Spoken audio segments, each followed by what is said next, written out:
why the decision to go with an EP rather than a full length album, which I think it's a very pertinent question. And Miku also responded, when we decide on titling a full album, we always think of it as a story. It is important to me to create a flow of images if you are listening to a story or watching a movie. This time, we did not start with an idea of making an album. Rather, we created and packed in what we had written during the COVID-19 pandemic, and it became an EP.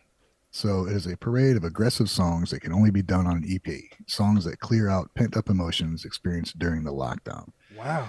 So they want to have a cohesive kind of overall idea for an album, and these are just like, here's emotion, shit we had to deal with during the COVID, and that's why. I mean, it's a pretty aggressive all the way from start to finish.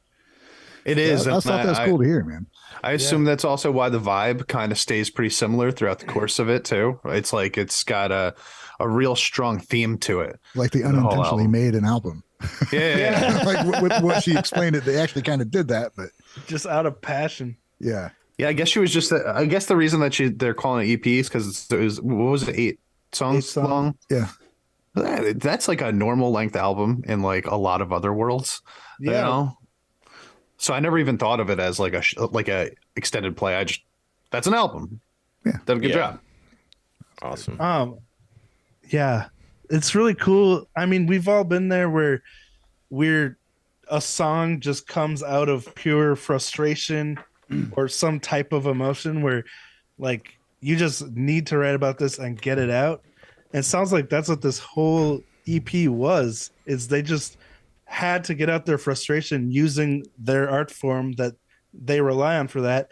And that's something like, I know as a musician, I think about a lot, that music is a therapy for musicians, you know? I don't know if listeners think about that as much. Maybe they do, but for me, I'm like, to hear that they were using these songs and writing these songs as a type of therapy is really cool. Gives them like that emotional impact.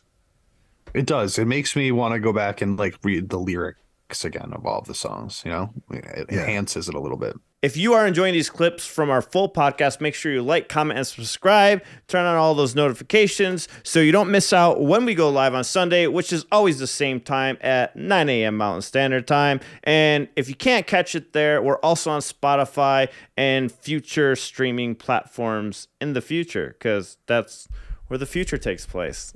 I don't know. Just hit subscribe, guys.